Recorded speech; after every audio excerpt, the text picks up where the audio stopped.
परमेश्वर का धन्यवाद हो कि एक बार फिर हम इकट्ठे हुए हैं कि परमेश्वर के वचन से देखने पाएं और आत्मिक भोजन प्राप्त करने पाएं और प्रभु यीशु में हम बढ़ते जाएं। आप सबों को मेरा प्रभु यीशु मसीह में नमस्कार। आइए अपने स्वर को झुकाएं और हम प्रार्थना करें और प्रार्थना से अपने सभा को शुरू करें। पवित्र महान जीवित सामर्थी प्रभु, धन्यवाद, स्तुति, गौरव और प्रशंसा करते हुए तेरे चरणों के पास आते हैं।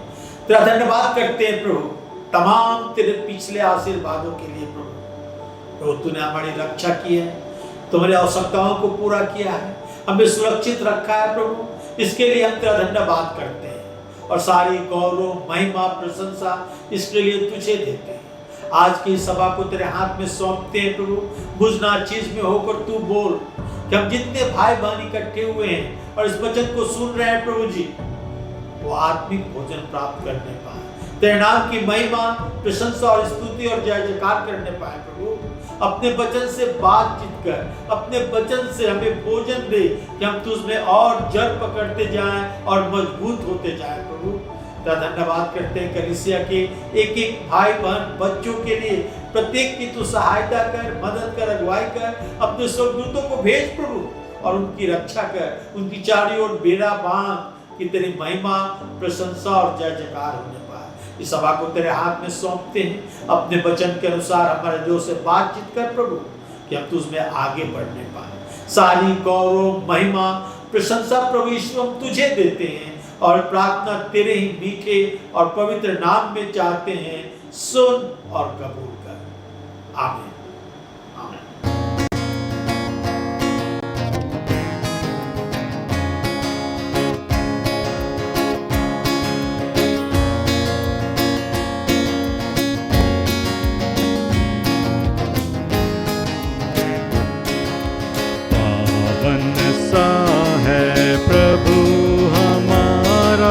उसकी जय जयकार करो।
और गीत गाएंगे जय जय प्रभु यीशु की।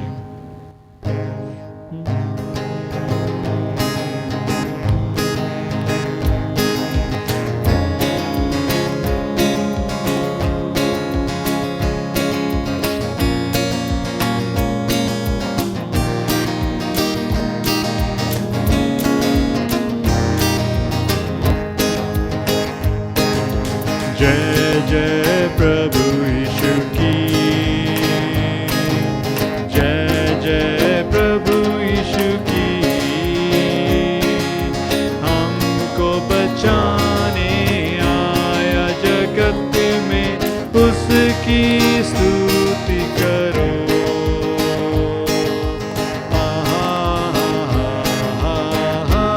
हालेलुया,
की स्तुति करो।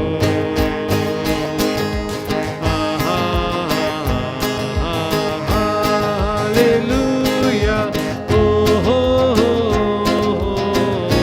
होसाना, ला ला ला ला ला। हालेलुया में हरदम होंगे साथ यीशु के, खुशी और शांति आराम आएगा वो लेने तुमको, रहना तुम तैयार। हरदम होंगे साथ यीशु के, खुशी और शांति आराम आएगा वो लेने तुमको, रहना तुम तैयार। जय जय प्रभु यीशु की, जय जय प्रभु यीशु की। हमको बचाने आया जगत में, उसकी स्तुति करो।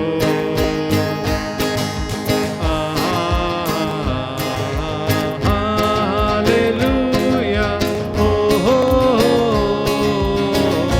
होसाना, ला ला ला ला ला ला। हालेलुया में।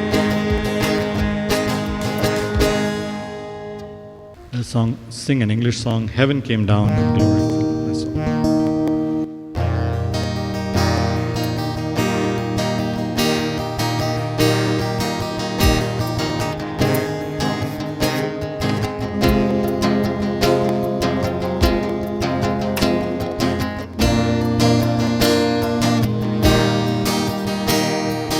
Oh, what a wonderful, wonderful day, day I will never forget.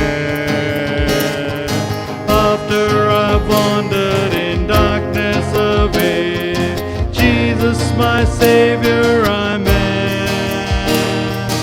Oh, what a tender, compassionate friend, He met the need of my heart.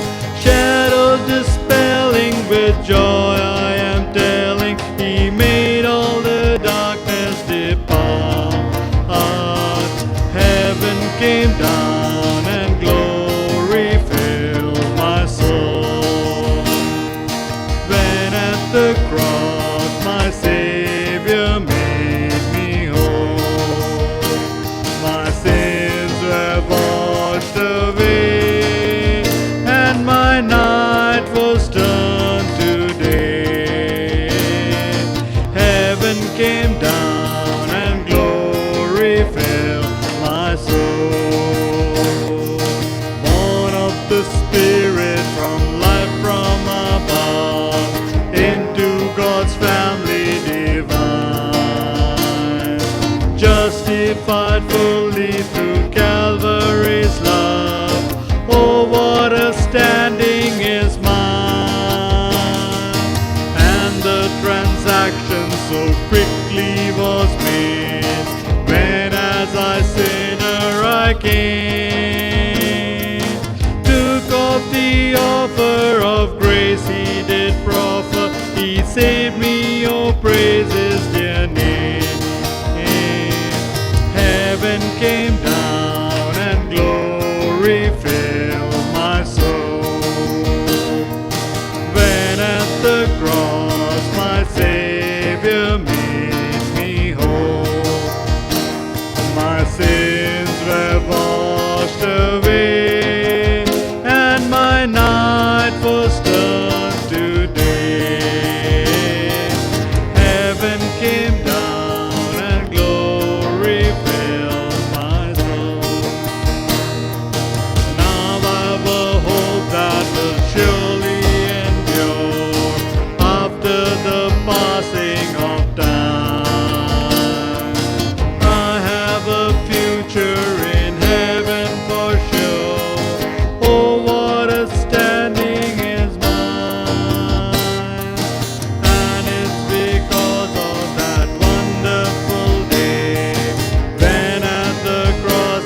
आइए हम परमेश्वर के वचन से पढ़ें।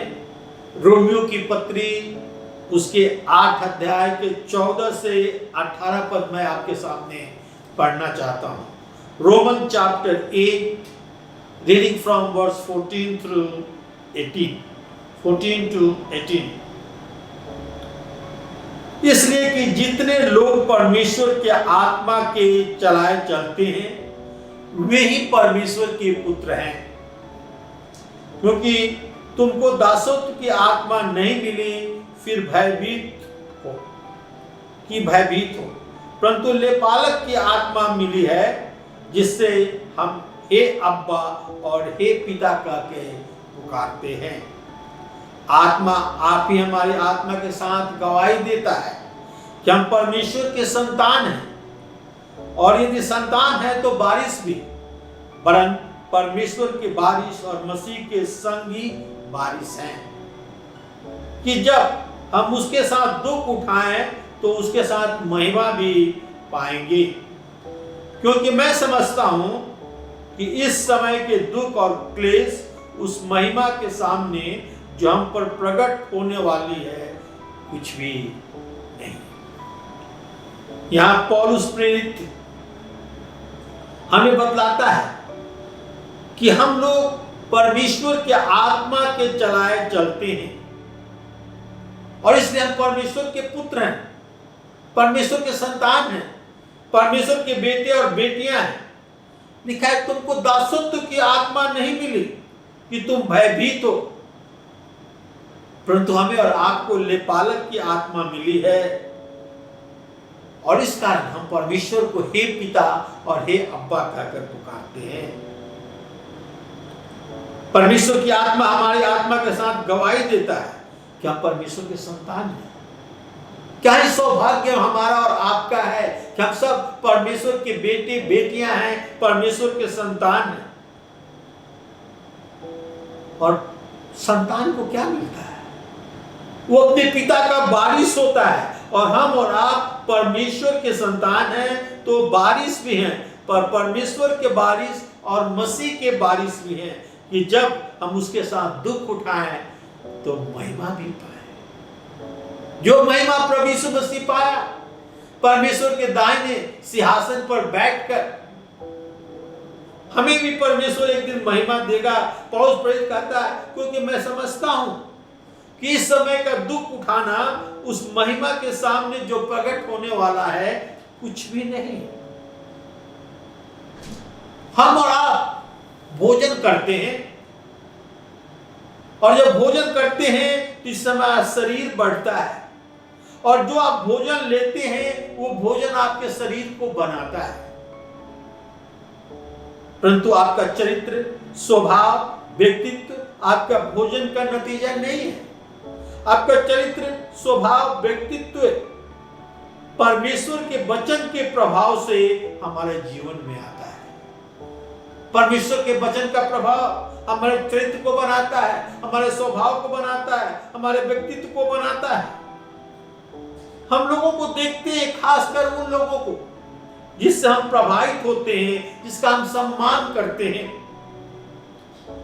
दूसरों को देखकर हम बहुत कुछ सीखते हैं। ये मनुष्य का स्वभाव हो, जिनके जीवन से हम प्रभावित हैं, हम अपने जीवन में उनके समान बनना चाहते हैं। वे अपना प्रभाव हमारे जीवन पर छोड़ जाते हैं, वो अपना छाप हमारे जीवन पर छोड़ जाते हैं। हम इसे स्वीकार करें या ना करें, परंतु बहुत कुछ हम उन लोगों से अपने जीवन में सीखते हैं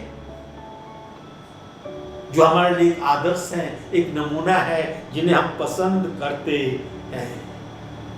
एक मसीह को यह जानना है कि उसे प्रभु यीशु मसीह के समान बनना है।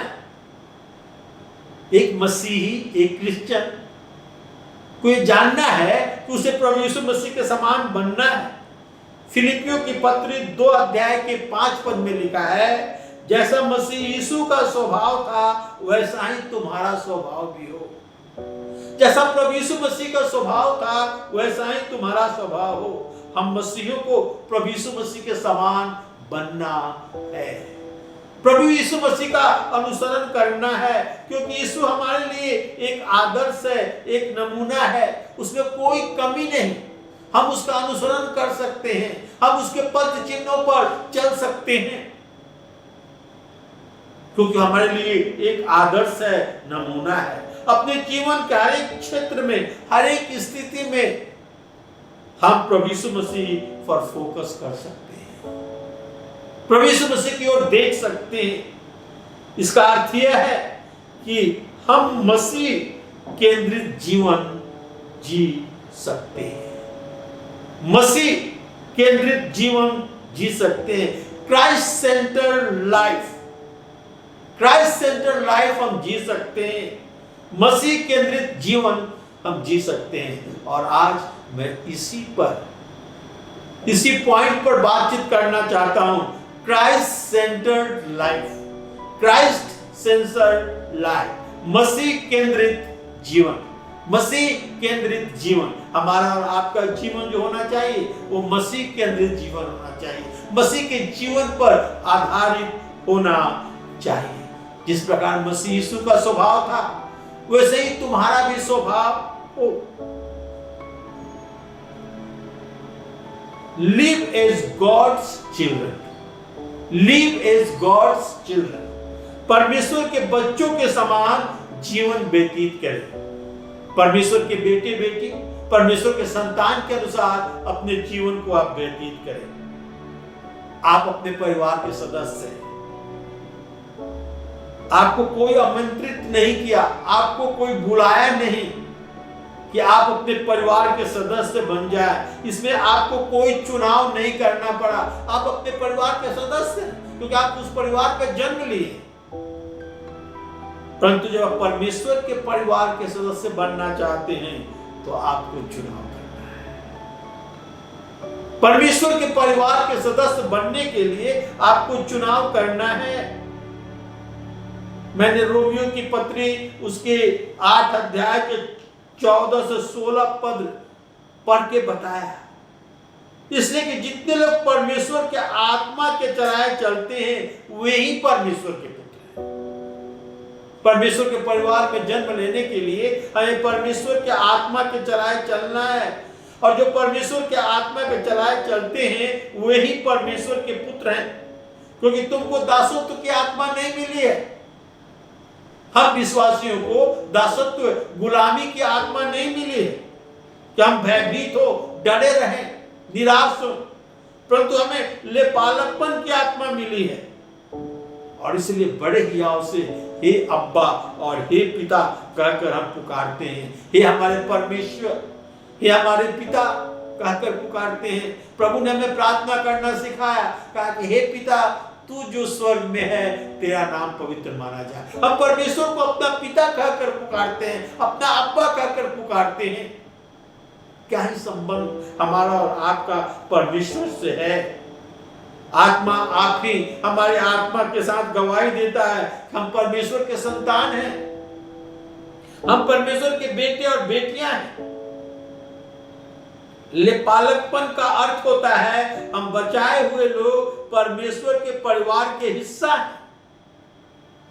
हम बचाए हुए लोग परमेश्वर के परिवार का हिस्सा है। परमेश्वर हमारा निकट व्यक्तिगत पिता है, परमेश्वर हमारा व्यक्तिगत पिता है।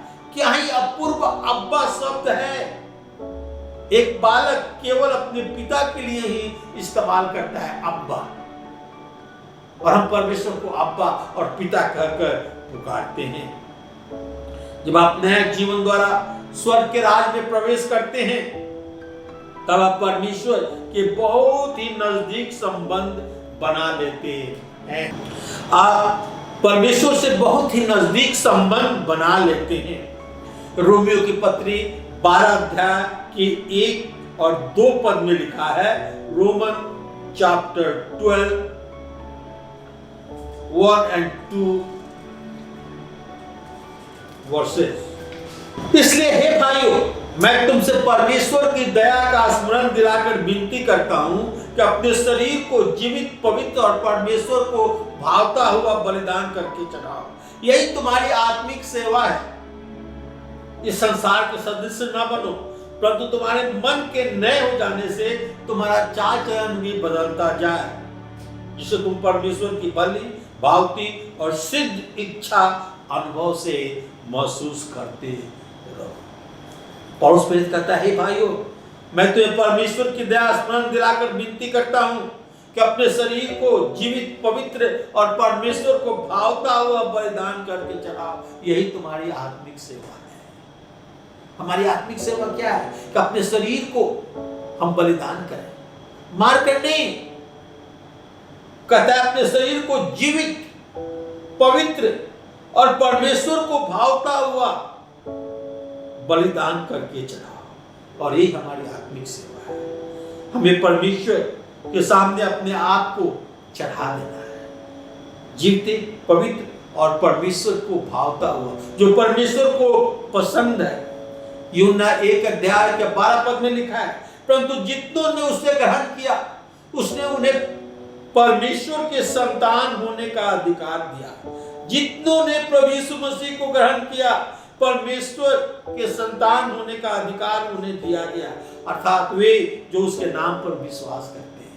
यदि हम प्रभु यीशु मसीह के नाम पर विश्वास करते हैं तो हम परमेश्वर के संतान हैं, हम परमेश्वर के बेटे और बेटियां हैं, और हमें आपको मसीह केंद्रित जीवन व्यतीत करना है, क्राइस्ट सेंटर्ड लाइफ जीना है, कि मसीह के समान हमारा जीवन,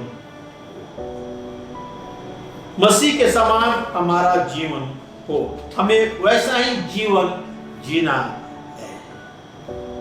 second point, your choice transform. आपका चुनाव आपको बदल देता है। आपका चुनाव जो है आपको बदल देता है। मैंने रोमियो 12:1 और 2 पढ़कर बताया। पौलुस कहता है, भाइयों, मैं तुम्हें परमेश्वर की दया के स्मरण दिलाकर विनती करता हूं कि अपने शरीर को जीवित, पवित्र और परमेश्वर को भावता हुआ बलिदान करके चढ़ाओ। उद्धार की योजना परमेश्वर के अनुग्रह पर आधारित है। याद रखें, आप उद्धार कमा नहीं सकते, इस साल्वेशन आप कमा नहीं सकते, खरीद नहीं सकते हैं। यह परमेश्वर के अनुग्रह की योजना पर आधारित है। पाप की मजदूरी तो मृत्यु है, परंतु प्रभु यीशु मसीह के द्वारा हमारे पापों को परमेश्वर क्षमा करता है, क्योंकि हम उसके पुत्र प्रभु यीशु मसीह पर विश्वास करते हैं। हम सभी परमेश्वर के अनुग्रह के कारण उसके आभारी हैं, क्योंकि परमेश्वर जो है हम पर अनुग्रह करके अपने पुत्र को इस संसार में भेजा कि हम उस पर विश्वास करें और अपने जीवन को जीवित, पवित्र और परमेश्वर को भावता हुआ करके बलिदान चढ़ाएं। जब आप यीशु में बढ़ रहे थे तो आप में चुनाव करने की प्रतिक्रिया विकास हुआ। हम चुनाव करना सीखे कि कैसे हम अच्छी तरह से सही चुनाव करने पाए। जब आप बालक थे तो आपके माता पिता आपके बदले में चुनाव करते थे, आपके बदले में फैसला लेते थे। आज संसार में लोग आप पर दबाव डालते हैं कि आप उन्हें खुश करें। आप कहां भी जाएं संसार में, लोग आप पर प्रेशर देते हैं, आप पर दबाव डालते हैं कि आप उन्हें खुश करें। एक स्टूडेंट जब स्कूल में जाता है तो उसका टीचर उस पर दबाव डालता है कि वो अच्छी तरह से पढ़े, अपने पढ़ाई में बराबर आगे बढ़ता जाए, दूसरे सब कामों को छोड़कर केवल वो पढ़ता ही रहे। ये दबाव टीचर का रहता है। आपका परमेश्वर आपसे चाहता है कि आप परमेश्वर की इच्छा पूरी करें। शैतान चाहता है कि आप उसके अधीन आकर और पाप करें, उसे खुश करें। आज संसार लोगों पर दबाव डालते हैं कि आप उन्हें खुश करें। जहां जाते हैं, आप जिससे मिलते हैं, वे आप पर दबाव डालते हैं कि आप उन्हें खुश करें। आप कैसे सारे दूसरे दबाव से बचकर और परमेश्वर की इच्छा को जाने और परमेश्वर की इच्छा को पूरी करें। आपको परमेश्वर की इच्छा को पूरा करना है। यह रहस्य है जो आपको जानना है। आपके दिमाग के अनुसार यह कि उद्धार आपके दिल को नया कर देता है। जब आप उद्धार पाते हैं, साल्वेशन पाते हैं, तो आपको दिल को नया कर देता है और बदलाव आपके दिमाग में होता है, आपके सोचने में कि हम क्या करना है। आपके सोचने के प्रतिक्रिया में बदलाव आती है कि हम मसीह की सी चाल चले। जैसा मसीह का स्वभाव था वैसे ही हमारा भी स्वभाव हो। तो अवश्य है कि हम एक मसीह केंद्रित जीवन व्यतीत करें। तीसरा, not at there but still growing. Not at there but still growing. अभी तक सिद्ध नहीं हुए बट सिद्धता की ओर बढ़ते जा रहा हूं। अभी तक तो मैं सिद्ध नहीं हुआ बट सिद्धता की ओर बढ़ते जा रहा हूं। फिलिपियों की पत्री और उसके 3 अध्याय के 10 से 15 पद में आपके सामने पढ़ रहा हूं। पौलुस प्रेरित करता है, ताकि मैं उसके मृत्युंजय की सामर्थ्य को और उसके साथ दुखों में सहभागिता होने की मर्म को जानूं और उसके मृत्यु के समानता को प्राप्त करूं, कि मैं किसी भी रीति से मरे हुओं में से जी उठने के पद तक पहुंचूं। मतलब यह नहीं कि मैं पा चुका, मतलब यह नहीं कि मैं पा चुका या सिद्ध हो चुका, पर उस पदार्थ को पकड़ने के लिए दौड़ता जाता हूं जिसके लिए मसीह यीशु ने मुझे पकड़ा था। ये भाइयों, मेरी भावना ये नहीं कि मैं पकड़ चुका, परंतु केवल एक काम करता हूं, जो बातें पीछे रह गई उसे भूलकर आगे की ओर बढ़ता हुआ निशाने की ओर दौड़ता चला जाता हूं, ताकि इनाम पाऊं जिसके लिए परमेश्वर मुझे यीशु में ऊपर बुलाया है। हम में से जितने सिद्ध हैं यही विचार रखें कि यदि किसी बात में तुम्हारा और ही विचार हो तो परमेश्वर उसे भी तुझ पर प्रकट कर देगा। कहता है अभी तक हम सिद्ध नहीं हुए बट सिद्धता की ओर हम बढ़ते चले जा रहे हैं। केवल प्रभु यीशु मसीह सिद्ध है और हम जैसा मसीह का स्वभाव था उसी स्वभाव को प्राप्त करने की ओर हम बढ़ते चले जा रहे हैं। एक बार जब हम प्रभु यीशु के विषय में सीख लेते हैं, जान लेते हैं, तब हम फैसला कर लेते हैं कि हम प्रभु यीशु मसीह के समान ही बनेंगे, क्योंकि प्रभु यीशु मसीह का जीवन हमारे लिए एक आदर्श है। प्रभु यीशु मसीह का जीवन हमारे लिए एक आदर्श है। 13 से 15 पद में लिखता है, मेरी भावना ये नहीं कि मैं पकड़ चुका, परंतु केवल एक काम करता हूं, जो पीछे रह गए, जो बातें पीछे रह गई है उसे भूलकर आगे की ओर बढ़ता हुआ निशाने की ओर दौड़ता जाता हूं, ताकि वह इनाम पाऊं जिसके लिए परमेश्वर मुझे यीशु में ऊपर बुलाया है।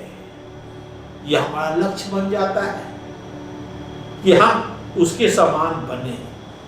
मसीह के समान स्वभाव का अर्थ यह है कि हम जो करें, हम जो कहें, हम जो सोचें वो प्रभु यीशु मसीह के समान। हमारा करना, हमारा सोचना, सब कुछ प्रभु यीशु मसीह के समान हो।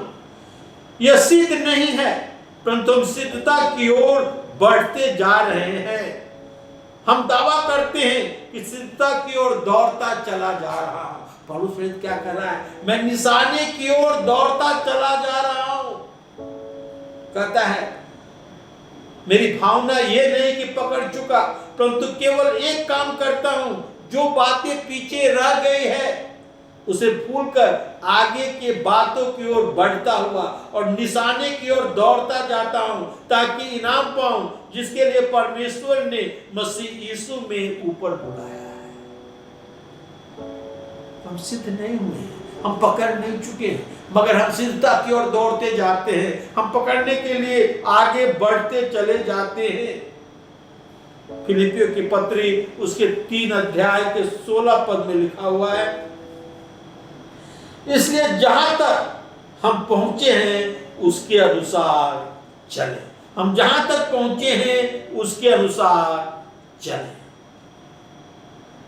तो हमारा जीवन जो है वो मसीह केंद्रित जीवन होना चाहिए, क्राइस्ट सेंटर्ड लाइफ होना चाहिए। हम सिद्ध नहीं हुए हैं बट सिद्धता की ओर बढ़ते चले जा रहे हैं। वही हमारा लक्ष्य है कि हम मसीह यीशु के समान बने, प्रभु यीशु के समान बने।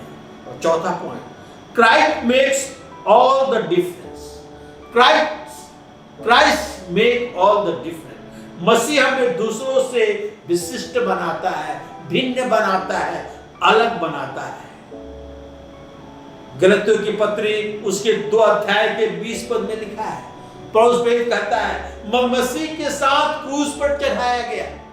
पौलुस प्रेरित कहता है कि मैं मसीह के साथ क्रूस पर चढ़ाया गया। अब मैं जीवित नहीं रहा पर मसीह मुझ में जीवित है, और मैं शरीर में जो जीवित हूं तो केवल उस विश्वास से जीवित हूं जो परमेश्वर के पुत्र पर है, जिसने मुझसे प्रेम किया और मेरे लिए अपने आप को दे दिया। पौलुस प्रेरित कहता है कि मैं जीवित नहीं रहा। मेरा पुराना जीवन, पुराना चाल चलन, पुराना सोच मसीह के साथ क्रूस पर चढ़ा दिया गया है, और मैं शरीर में जो जीवित हूं तो केवल विश्वास के द्वारा जीवित हूं जो परमेश्वर के पुत्र पर है, जिसने मुझसे प्रेम किया और मेरे लिए अपने आप को बलिदान कर दिया।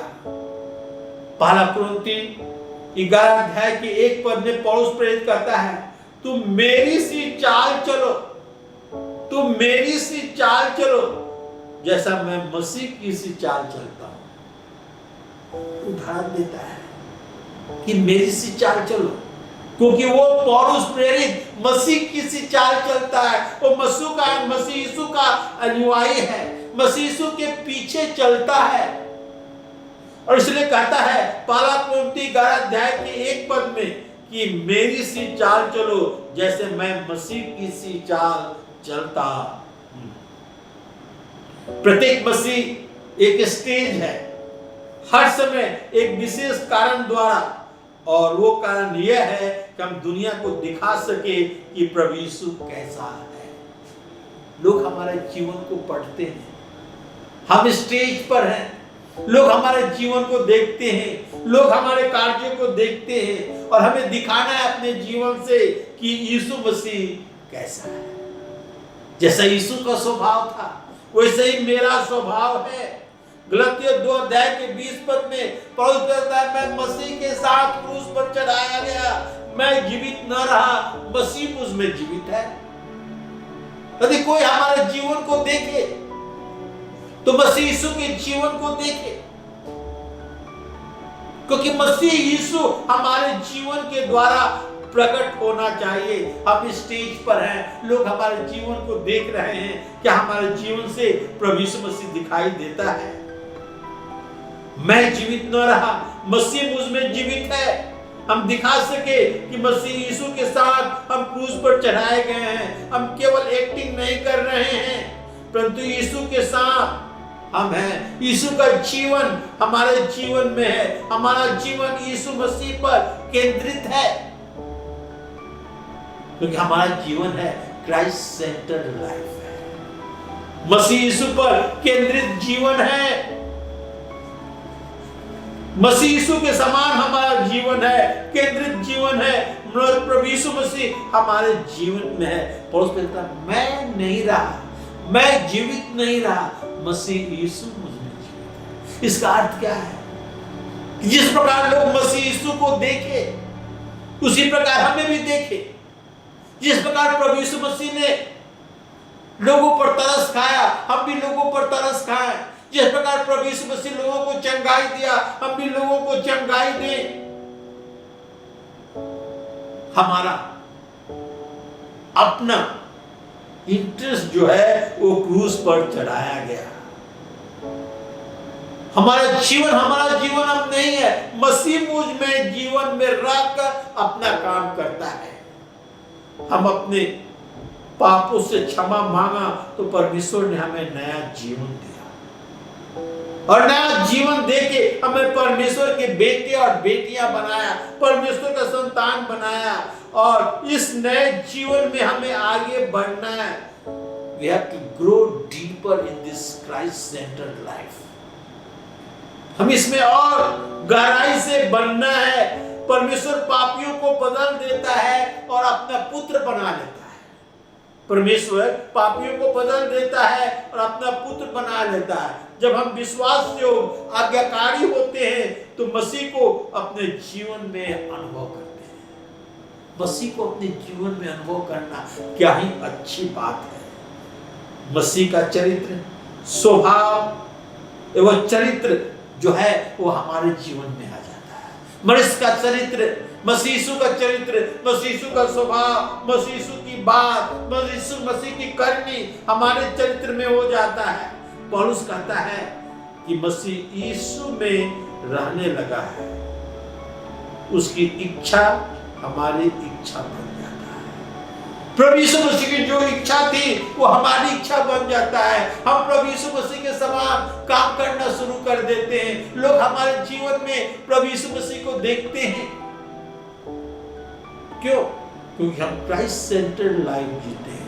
मसीह यीशु पर केंद्रित जीवन हमारा जीवन हो जाता है। जिस प्रकार प्रभु यीशु मसीह ने बात की, जिस प्रकार प्रभु यीशु मसीह ने लोगों की सहायता की, मदद की, अगुवाई की, जिस प्रकार लोगों को चंगाई दिया, जिस प्रकार लोगों को जो भूखे थे भोजन खिलाया, उसी प्रकार हमारा जीवन भी हो जाता है। मसीह पर आधारित जीवन। पौलुस कहता है मसीह यीशु हम में रहने लगा है, उसकी इच्छा हमारी इच्छा बन जाती है। मेरे भाई बहनों, यदि हम मानते हैं कि हम मसीही हैं तो हमें प्रभु यीशु मसीह का अनुसरण करना है। हम अपने आप को क्रिश्चियन कहते हैं, अपने आप को मसीही कहते हैं, तो हमें प्रभु यीशु मसीह के पीछे चलना है, उसके पद चिन्हों पर चलना ही है। हमारे जीवन से लोग प्रभु यीशु मसीह को देखें। प्रभु यीशु मसीह हमारा आदर्श है जिसका अनुसरण हमें करना है। ये दूसरे मसीह प्रभु यीशु मसीह का अनुसरण नहीं करते तो हम परेशान हो सकते हैं। हम सोचते हो कैसा मसीह है जो मसीह के पीछे नहीं चलता, पाप करता, गलत काम करता है। मरी इब्रानियों की पत्री उसके 12 अध्याय के 2 पद में पौलुस प्रेरित कहता है, और विश्वास के कर्ता और सिद्ध करने वाले यीशु की ओर ताकते रहो, जिसने उस आनंद के लिए जो उसके आगे धरा था लज्जा का कुछ चिंता न करके क्रूस का दुख सहा और परमेश्वर के सिंहासन की दाहिनी ओर जा बैठा। परमेश्वर के सिंहासन के दाहिनी ओर जा बैठा और विश्वास के कर्ता और सिद्ध करने वाले यीशु की ओर। जब हम दूसरे मसीह को देखते हैं, जब उसके कार्यों को देखते हैं तो हम विचलित हो जाते हैं, अपने विश्वास से भटक जाते हैं। मगर पौलुस प्रेरित कहता है कि अपने विश्वास के कर्ता और सिद्ध करने वाले यीशु की ओर ताकते रहो, क्योंकि हमारा आदर्श यीशु मसीह है। कभी कभी हम व्याकुल हो जाते हैं, हम प्रभु यीशु का अनुसरण नहीं कर सकते, सोचते हैं हमें नया जीवन की आवश्यकता है और यह नया जीवन हमें दान के स्वरूप में परमेश्वर की ओर से मिलता है और अपना भरोसा हम यीशु मसीह पर रखते हैं। हम दूसरे पर ना देखें, दूसरे पर ध्यान ना देखें।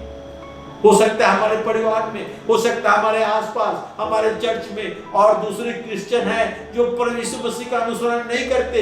नहीं, हमें उन्हें नहीं देखना है। इब्रानियों की पत्री 12 अध्याय के 2 पद में लिखा है, और विश्वास के कर्ता और सिद्ध करने वाले यीशु की ओर ताकते रहो। वही विश्वास का करता है, वही हमें सिद्ध करेगा, वही हमें अनंत जीवन देगा, वही हमें उद्धार दिया है। हमें यीशु की ओर ताकते रहना है। मेरे भाई और बहनों, आज मैंने बताया क्राइस्ट सेंटर्ड लाइफ, मसीह केंद्रित जीवन। हमारा जीवन जो होना चाहिए वो मसीह केंद्रित जीवन होना चाहिए कि हमारे जीवन से लोग मसीह को देख नहीं पाए। मैं एक बार साधु सुंदर सिंह की किताब पढ़ रहा था। तिब्बत में वे एक दरवाजे को खटखटाए और एक क्रिश्चियन घर में जाके दरवाजे को खटखटाए। एक छोटी बच्ची दरवाजे को खोली और दौड़ती हुई जाकर अपने मां से बोली कि प्रभु यीशु मसीह दरवाजे पर खड़े हैं। एक्चुअली वो तो साधु सुंदर सिंह थे, पर उनका रूप, उनका व्यवहार ऐसा लगा कि वो मसीह यीशु हैं। काश हमारा जीवन भी ऐसा ही होना चाहिए कि हमारे जीवन से लोग प्रभु यीशु मसीह को देखने पाए, क्योंकि हमारा जीवन जो है वो मसीह केंद्रित जीवन है। क्या आप मसीह केंद्रित जीवन व्यतीत करना चाहते हैं? आप सिर को झुकाएं और प्रार्थना करें। पवित्र महान जीवित सामर्थी प्रभु, बड़े नम्रता और दीनता के साथ तेरे चरणों के पास आते हैं, तेरा धन्यवाद करते हैं प्रभु तमाम तेरे पिछले आशीर्वादों के लिए जो तूने हमें दिया है। अपने आप को तेरे हाथ में सौंपते हैं प्रभु। जितने भाई बहने वचन सुन रहे हैं उन्हें तेरे हाथ में सौंपते हैं प्रभु। होने दे कि उनका जीवन, हमारा जीवन और जितने सुन रहे हैं उनका जीवन मसीह केंद्रित जीवन हो, मसीह के समान जीवन हो। लोग उनके जीवन को देखने पाए तो समझने पाए कि यीशु मसीह के समान है। धन्यवाद करते हैं प्रभु, आशीर्वाद दे। आकाश के झलकों को खोलकर आशीर्वाद के बारिश हमारे ऊपर उड़ेल दे प्रभु, कि तेरी महिमा, प्रशंसा और स्तुति और जय जयकार प्रभु यीशु ख्रिस्ट के द्वारा। आमीन। परमेश्वर आपको आशीष दे। धन्यवाद।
in